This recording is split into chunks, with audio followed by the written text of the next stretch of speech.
Bismillahirrahmanirrahim. Wa an Abdullah bin Amr radhiyallahu anhuma anna Rasulullah sallallahu alaihi wasallam beliau bersabda, arba'un, ada 4 perkara, idza kunna fika, kalau 4 perkara itu ada dalam dirimu, fala 'alaika, maka tidak membahayakanmu, ma perkara fataka, yang melewati kamu, minat dunia, dari dunia. Ada 4 perkara, kalau 4 perkara itu ada dalam dirinya seseorang, walaupun enggak dapat dunia, enggak apa-apa. Karena hakikatnya dunia ini kan akan kita tinggal. Tetapi kalau 4 perkara ini mendatangkan kesuksesan di dunia dan selepas dunia. Di dunia ini mulai dihuni manusia yang pertama sampai sekarang ini belum pernah bisa dimiliki oleh siapapun. Maka kalau orang kok cinta dunia ini menunjukkan dia kurang pintar. Wong dunia ini hanya bergiliran kok. Kalau ada orang menghabiskan waktu hanya untuk dia dunia saja, ini tambah nggak pintar lagi. Karena dia telah menghabiskan waktunya, dan waktu itu adalah kehidupannya, untuk perkara yang pasti tidak mungkin dia miliki.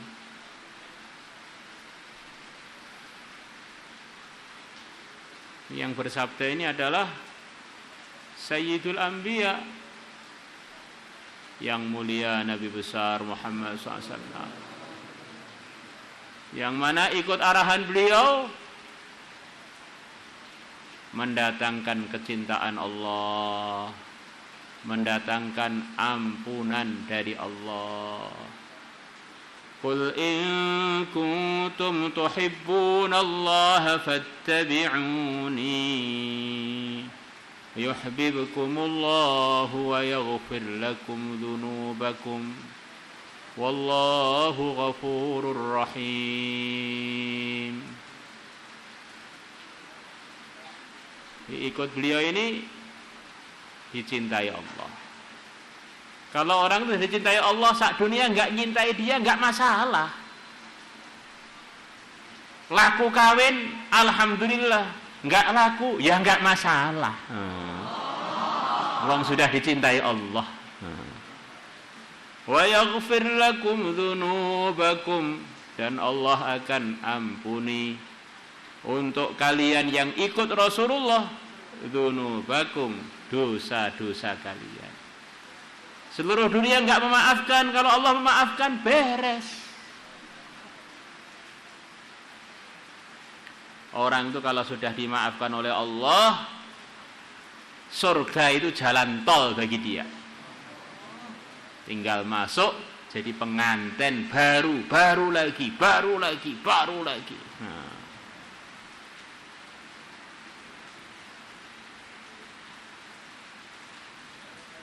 La ilaha illallah. Jadi kita ini harus benar-benar usaha untuk ikut arahan Nabi. Orang itu kalau ikut arahan Nabi, dijamin oleh Nabi pasti jalan surga. Man ata'ani dakhalal jannah. Barang siapa yang taat kepada aku, dakhalal jannata, pasti dia masuk surga. Dakhala ini jawabnya man, ini maksudnya pasti, ini jawabnya sopo. Siapa yang ikut aku, jawabannya, hasilnya adalah dia pasti masuk surga. Jadi orang itu kalau sudah ikut Nabi, berarti sudah sampai ke maksud. Disitulah ridhonya Allah. Maka kalau orang itu sudah dalam salah satu arahan agama yang dibawa Nabi, walaupun itu sepertinya sepele, makan dengan ikut arahan Nabi, makan yang halal dengan tangan kanan, dengan baca bismillah, di antara arahannya itu. Ini sudah pasti dalam kesuksesan. Ngizrail datang, nggak usah berhenti makan, terus makan. Lah apa bisa Pak? Ya dicoba aja, bisa enggak? Selesai makan, sudah sampai surga.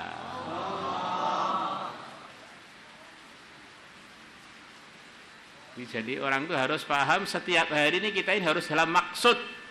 Maksud itu adalah ridhonya Allah.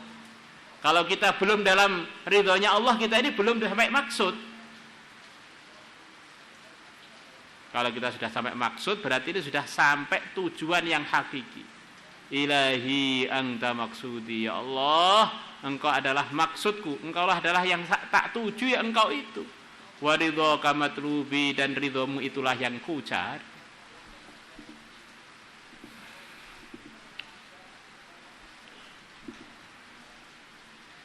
Suatu hari yang mulia, Nabi besar Muhammad sallallahu alaihi wasallam berjalan-jalan dengan Sayyidina Ali di pinggir-pinggir Mekah. Beliau tidak melewati pohon pun, bebatuan pun, gunung-gunung pun, mesti yang dilewati Nabi tadi mengatakan assalamu alayka ya Rasulullah. Assalamu alayka, semoga keselamatan atas engkau wahai Rasulullah. Jadi bukit-bukit dalam riwayat Tirmidzi dari Sayyidina Ali, batu-batu, pohon-pohon itu kenal dengan yang mulia Nabi besar Muhammad SAW. Umatnya Nabi kok enggak kenal dengan Nabi, ini lebih keras hatinya melebihi benda-benda mati tadi. Hati ini jan atos tenang.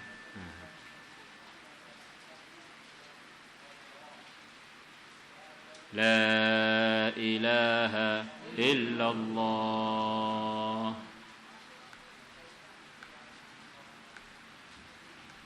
Maka yang mulia Nabi besar Muhammad sallallahu alaihi wasallam, beliau bersabda, aku masih ingat batu-batu yang pernah mengucapkan salam kepada aku ketika aku jalan-jalan di Mekah waktu itu. Batu-batu yang mengucapkan salam pada beliau, beliau mengingatinya. Maka kata para ulama, bagaimana umatnya yang baca salawat kepada beliau, umatnya yang mengikuti arahan-arahan beliau, dan amalannya semuanya dengan izin Allah ditampakkan kepada beliau, pasti dan pasti beliau lebih-lebih ingat lagi, semoga termasuk kita. Nabi itu di Madinah punya hewan-hewan peliharaan. Ada kambing kurang lebih 100-an, domba. Ada kuda beberapa ekor, keledai, bagol. Ada ayam juga. Maka hidup Nabi memang jadi contoh normalnya hidup. Maka namanya hewan tuh ya kadang-kadang ramai begitu. Begitu Nabi datang, maka semua hewan itu diam seperti mau dengar sabda-sabda Nabi. Maka kita ini kalau dengarkan hadis yang adab, karena kalau kita dengar sabda-sabda Nabi, itu seakan-akan Nabi sedang berbicara dengan kita. Jangan sampai kita kalah adab dengan pada Nabi, kalah adab dengan hewan-hewan tadi. La ilaha illallah.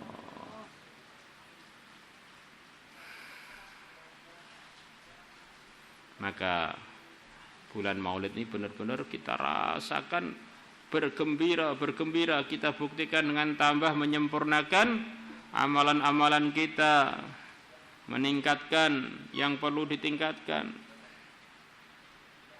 Biar nanti disuankan kepada Nabi, Nabi senyum kepada kita. Hifdzu amanatin, 4 perkara tadi adalah hifdzu amanatin, menjaga amanah, menjaga perkara yang telah dipercayakan kepada kita. Di urusan amanah itu adalah ada kaitannya dengan tanda iman. Orang itu kalau diberi kepercayaan uang atau jabatan, ini yang bisa menyebabkan dia menjaga amanah itu ya yakin dia kepada Allah. Allah mengawasi dia, mendengar dia.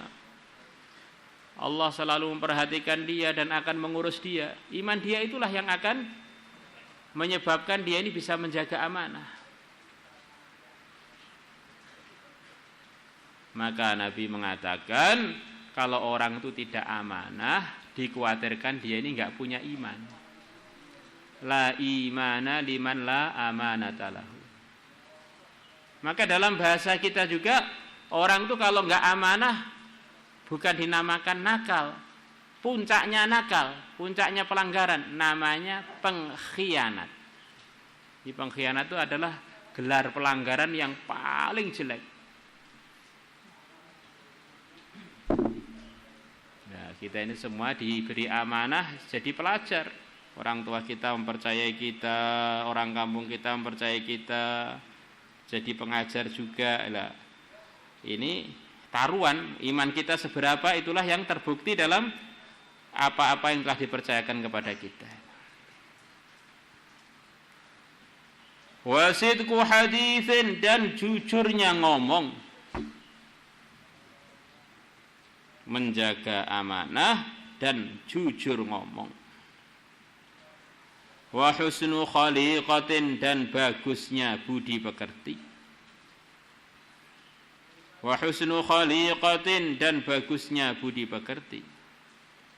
Wa iffatun fi tu'matin, dan menjauhi hal yang dilarang. Menjaga diri maksudnya menjauhi hal yang dilarang. Fi tu'matin, dalam urusan makanan. Orang itu kalau makanannya bersih, makanan yang masuk itu jadi nur. Yang nur tadi akan menerangi hati dia. Dalam hati itu ada iman dia. Akhirnya dengan sebab hatinya terang, imannya menguat, akhirnya dia mudah jadi bagian orang yang dapat hidayah. Yahdihim rabbuhum biimani. Beberapa bulan yang lalu ada pelajar tanya, Pak, bagaimana hukumnya mangga-mangga yang di pondok halal dimakan santri apa tidak? Maka saya tanya, sebelum saya jawab, kamu itu di sini mau belajar atau mau makan mangga dulu akadnya itu? Waktu daftar itu daftar jadi santri apa daftar jadi pemakan mangga? Daftar di santri, mana ada akad santri terus masukkan mangga halal itu apa ada?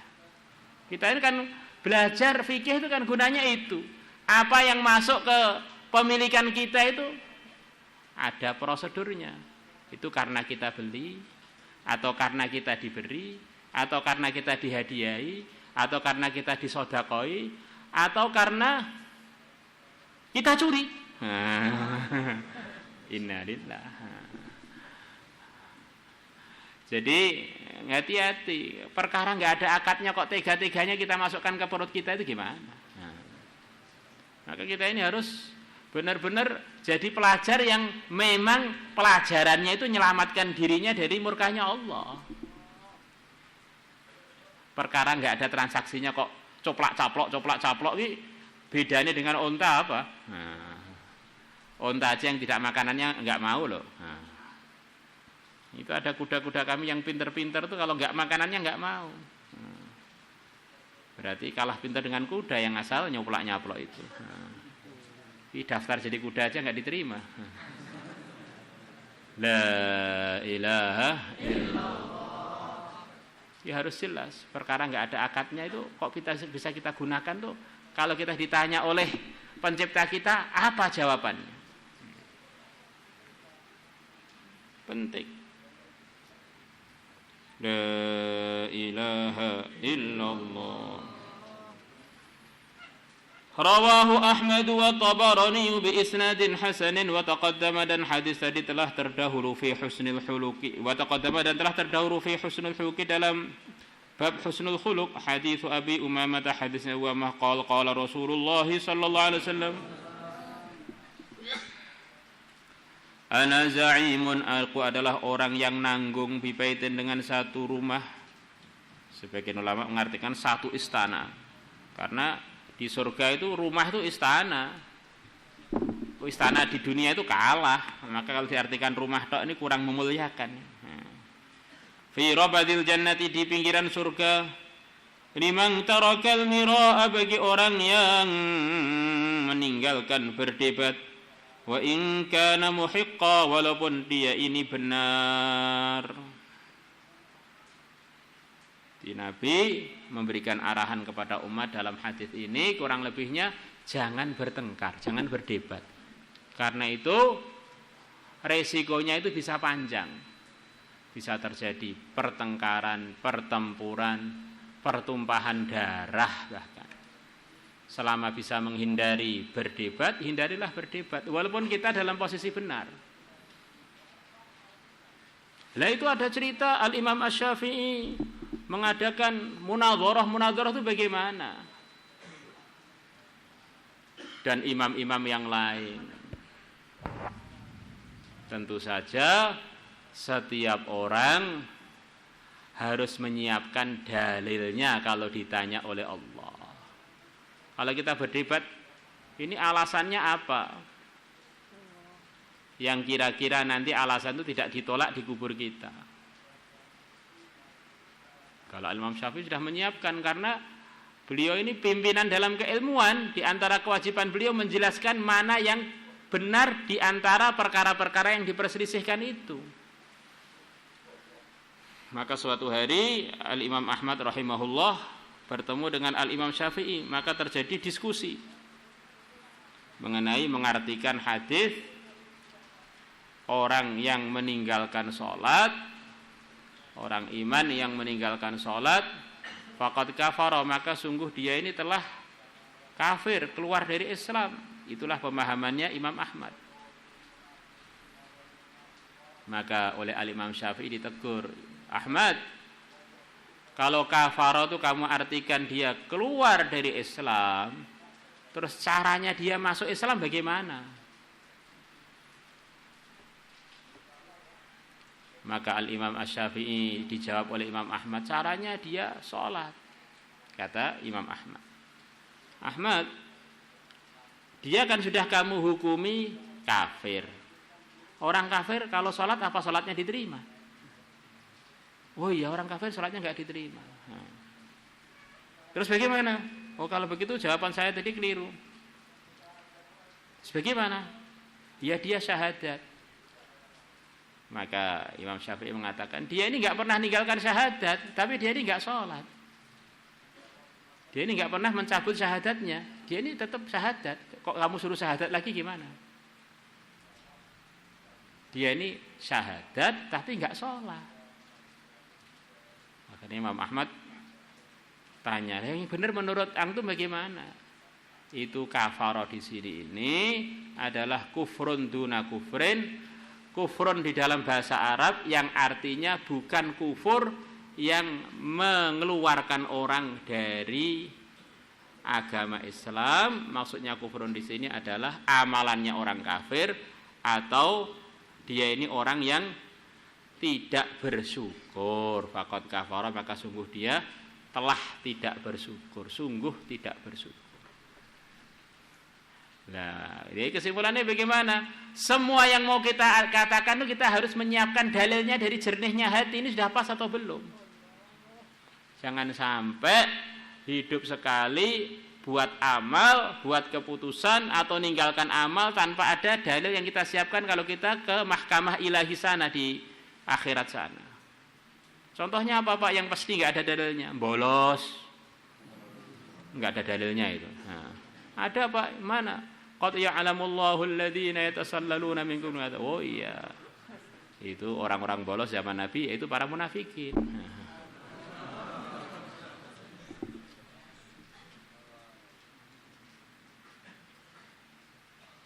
Apa lagi? Bolos, tidur di WC.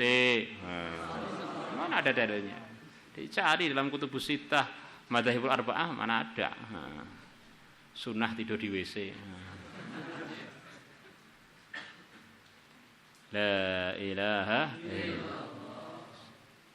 Keroyokan makanan waktu bagian mana dalilnya?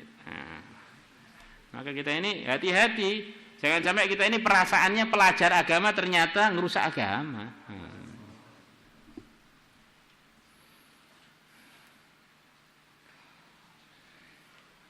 Wa bi baitin fi wasatil jannah. Dan aku menjamin dengan istana di tengahnya surga. Ini lebih tinggi lagi. Liman tarakal kadhiba, untuk orang yang meninggalkan bohong. Wa in kana maziha, walaupun dia ini bergurau. Bergurau aja tidak berbohong, apalagi kalau sungguhan. Masya Allah.